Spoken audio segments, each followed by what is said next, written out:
All right, at episode number 7, Podsplice Podcasting Uncut, we have an absolute doozy for you guys today. We are showing once again, because the last one actually went really well, behind the scenes what we're doing to grow the show, but mainly in our case, grow the software that we are using to record this very podcast, right? So that's what we're showing. So if you're an indie builder or you have a small team you want to promote, because that's harder than ever. It's easier than ever to build, harder than ever to grow. So we're going to show all the channels behind the scenes, what we're doing, what's working, what isn't working.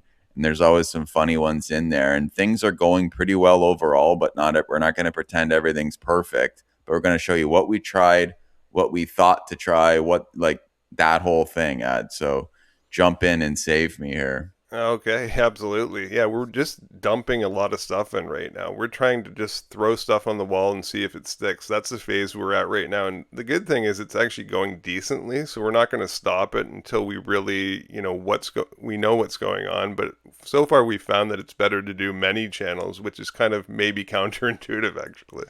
Yeah, it counterintuitive and counter a bunch of like common narratives. And the other thing is we've been doing online marketing for literally 25 years, and now seems like almost the wild west. It's like nobody really knows what they're talking about because it's not in this steady state of this is how it all works.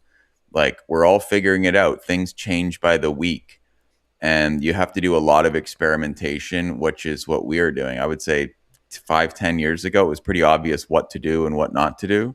And now that is not the case. So it's kind of an exciting time if you're if you have an experimental mindset. So we've done a lot of things. So Ad, if you want to, do you want to share the screen and we made a list of what we've done and what's worked in the last week. Some of these are funny. And these are things that you should try too. I wouldn't recommend following the exact template, but you can get like of us or anybody else, but you can Okay, get ideas. right. I'm just going to share the screen. We'll start with the Udemy course that we just kind of threw up this week too, just to show you that we're going all over the board here. Yeah. Okay, so it should be sharing now. Yeah, I'm just I'm going to go seeing right that. into that just to get you an idea. Now, Ad, Um, before you say anything, here's the funny thing. Just so this Udemy course, you might think, well, Udemy, who's going to download that, or like what am I going to promote on that, or who's going to have the time to make this course?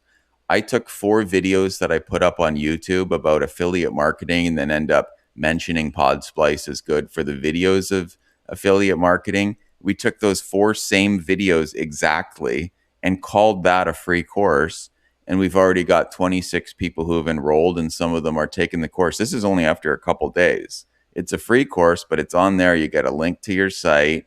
And we didn't really do anything. We basically filled out the titles and stuff with AI and threw up 4 of the videos that we had and called that a course. Now, I knew we were going to do this, so I made the videos in a sequence, but I was going to put them on YouTube anyway.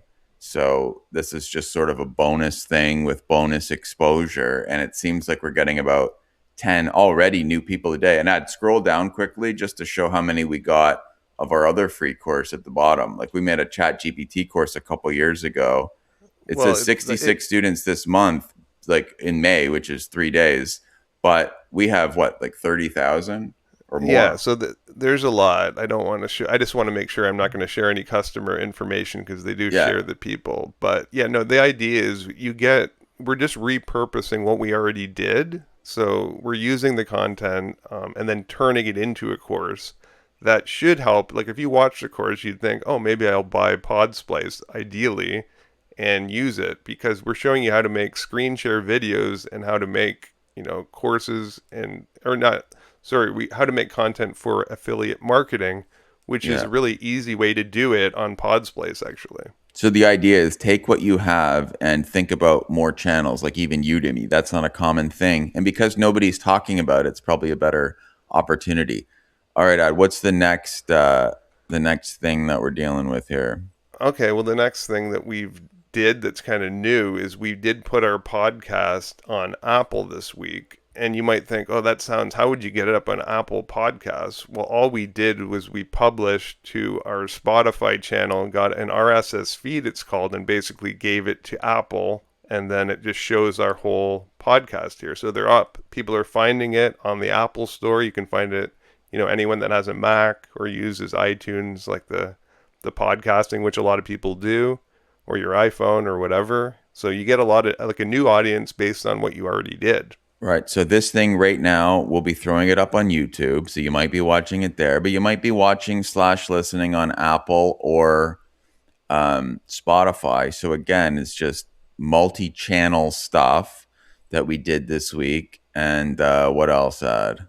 So people Okay, are let's finding go. us on Apple. People are finding us now on Spotify for the exact same content, Right. right? So it's like wherever you want to listen to it, you'll get new people, but sometimes people have a preference because they also listen to, you might only listen on Spotify, you might only listen to Apple. So it's nice to have it everywhere where Yeah. So people we listen. actually do get real people who find it. Now, I would say there are probably like 100, excuse me, things that you could put it on, but you don't have to get carried away. Like pick five or so big ones or 3 to 5, and that's it. All right. Yeah, right. Next So one. we started with YouTube. Okay, let's go to just the performance. And we like to talk about how we're doing each week in terms of search, like easy free traffic, because we're talking about small creators getting real results that they're not spending a ton of money for.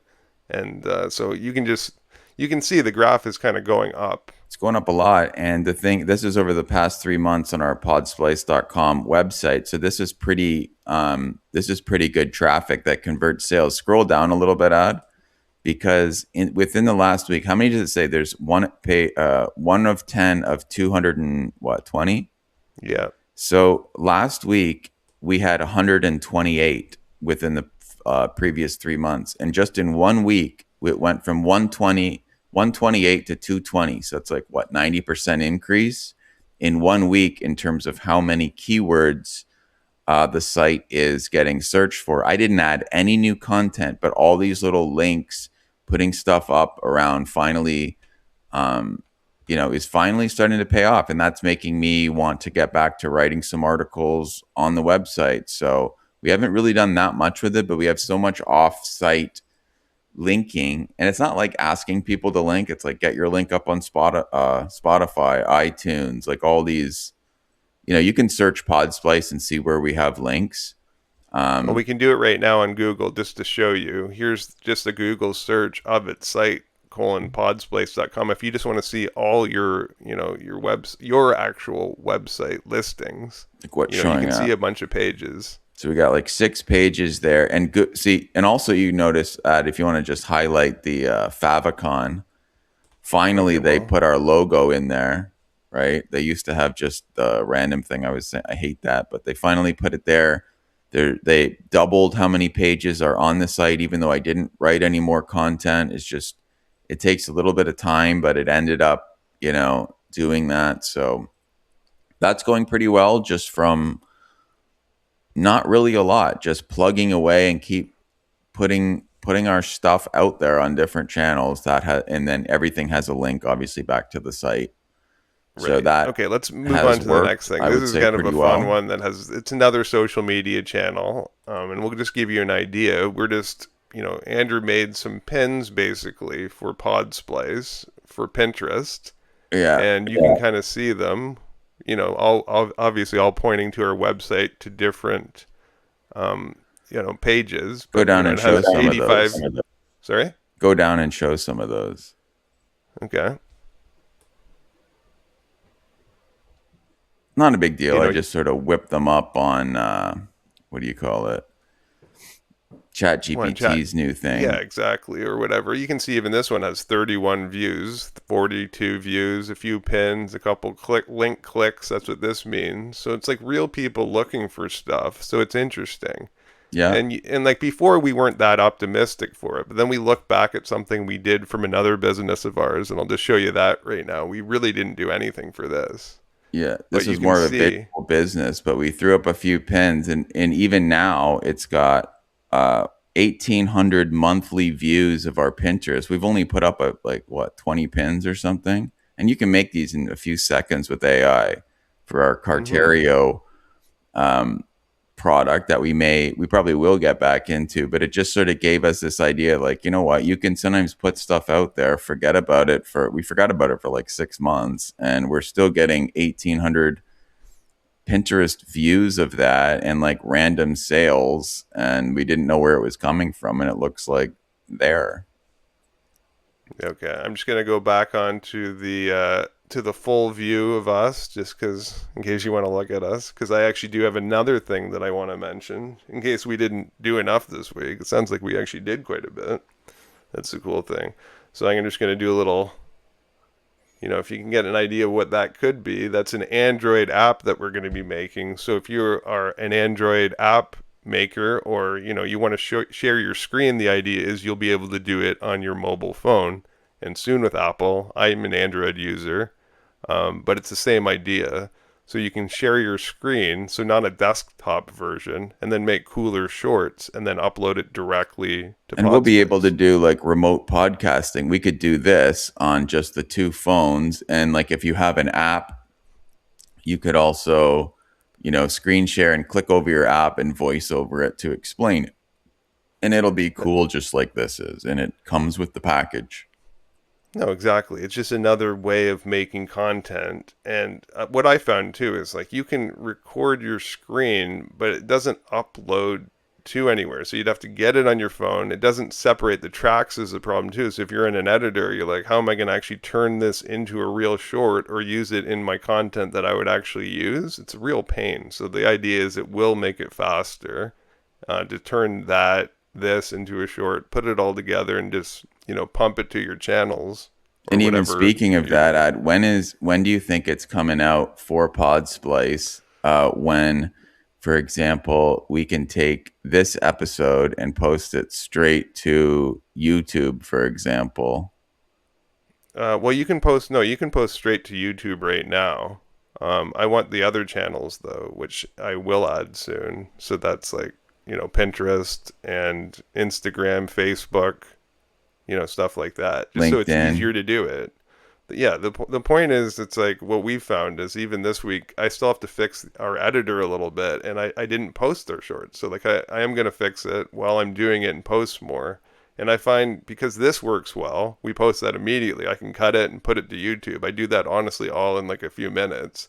As soon as there's a little bit of a bottleneck, I find I just don't do it. I won't make the content, and and that's nobody what and Podsplice nobody is. does. Yeah, So we want to make this thing so you can produce high quality content quickly and get it out there so it's actually done, because we know how much time everything takes. And if you look at, we'll give you a big company story, and we like Canva, and we're working with them behind the scenes to connect Podsplice to that so you can use their editing tools on top of it. But just to give an indication of how it works with a huge company, um, we're going back and forth with them because like they'll say, um, oh, great idea. Just fix two little things, and they're tiny things to fix. And then ad fixes them, emails them back within like 10 minutes from the email that was sent.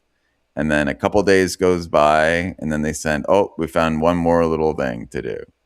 And then he emails mhm. them back, and it goes on. And then the weekend comes around, and no one ever gets back on the weekend. And then Monday rolls around, and then it's, another thing till Thursday. And then the weekend rolls around again. And it takes like a month to basically put up something that should have taken like 20 minutes. In all fairness, though, if I really did look at all the stuff, it is possible that I could have done a little bit better of a job. But it's hard. Like the documentation is massive. Like no normal person would ever read the documentation. If you're an indie developer, I just go on AI and basically say like, as soon as they have a list of things, I just like dump it in and then I test it after to make sure it did it. As long as it does it, though, I'm not just going to read the documentation. It takes forever. That's the whole idea of their strategy. We fire a lot quickly. And of course, as a big company, you have a billion users. You can't be having that same idea. But this is for small, indie producers that want to compete. Yeah. So you got to So move quickly. So I'll give you another example then. Google, we have a Chrome extension, the second one coming out. It's not a big, like it's a great extension for screen captures. So stay tuned for that one, but it still hasn't been approved. And I think they're using AI to approve it. We've had it in the queue for like 12 days, and it's just still in the queue and they randomly get approved. I don't even think a human will look at it. It's just that's how slow even like the AI review queue is. Yeah, they still got to pump it through their machine. I was doing a little coding today, and they're even their servers like, sorry, you're experiencing like slow whatever. I think they're getting a lot of that now. People are just using OpenClaw and a bunch of AI agents, and like their servers probably don't even hardly work anymore at the moment. Yeah. It must be an absolute disaster. The good thing is I don't have to deal with that. I think we've already talked about quite a bit of stuff. I think we should get into the workshop mode for a minute because we want to show you what we actually do to get out stuff quickly. And to be honest, a lot of times we don't even prepare that much. Like, how do you make content? How do you make it fast? How do you make it good? And how do you get it out the door? You shouldn't have to think that much about it. You should be in rapid fire mode. How long did it take you to make something? And how long did it take you to post on social media, LinkedIn, Facebook, Instagram, all of them basically. If you can't do that quickly, you're not going to do it. And the thing is, you might say, well, there's so much competition, right? That, well, you have to really make everything good or nobody's going to watch it. But here's the thing, you have to get better at just saying something, recording it, putting it out there, and getting better at doing that. Or else what happens is you're going to take forever, not make enough content, not be very good at it because you're overthinking everything. So you can get better. You can do better content, but just do it quickly and get better at doing it quickly. I think that Yeah. is the key. I think the idea is like you know what, I just realized these will be good shorts that I'm going to cut up right now. So I think you can think of it kind of like just press record, start recording and think, okay, I'm going to talk for a minute or two of, some topic or a point, and that's going to be a short. And then I'm just going to post it. You don't have to think that much, and if it's bad, just don't use that particular part of the short, and like it won't be in the video anymore. Yeah. So how do you make good podcast shorts that people watch quickly? You just make content quickly, try to get better at doing it quickly, and then producing a bunch of shorts from that. See what works, see what doesn't, do more of what does and less of what doesn't. Do not sit there and think about it forever because you just will not make anything. Yeah, I think you could almost do it like a workout mentality. You set a timer, it's like 3 sets, 10 reps. You go, I'm going to make 20 shorts in, 40 minutes. And then you set a timer, you talk for a minute, and then you take a break, and then you move on to the next one. I think that would be a great strategy. We call it the 3 sets, 10 reps workout shorts mentality, and then pump it out. Like if you get in that mindset, I think you'd make a ton of shorts. And the other thing is now someone also might say, well, I know how to make even more shorts than that. Get AI and they'll make 300 shorts in 2 seconds. But the problem is that's where you run into the spam thing. So you do want to produce things quickly, but you don't want to go that quickly where you're just letting AI run the whole show because then you're going to get too much and you'll get banned, right? That doesn't work. So you have to, how can you do it quickly yourself? With somehow with the help of AI, but not like getting AI to do the whole thing. No, the whole point is how can you make human content as fast as possible and then repurpose because it is your content. You're doing it, and all you're doing is cutting it and reformatting it and then putting it on the channel. So it has nothing to do with it being even AI really. It's just AI helped in the sense that it helped you pick the clips, it helped you cut it, make it look nice. It's actually your content. It's just like you have a video editor at home kind of thing now, and you don't have to do it anymore. And then how do you clip it? You use Podsplice, which is what we're using right here to do this. Exactly. And then hopefully we can take a weekend off at some point. It's nice those big companies can take a break. Yeah, because they get salaries no matter what. Pod's place, we certainly don't. Haven't pulled a dime out. It'd be nice to get a couple of bucks at some point. Absolutely. So could that be a good wrap ad? I think that is a wrap, and we will see you next time at Podcasting Uncut. Podsplice.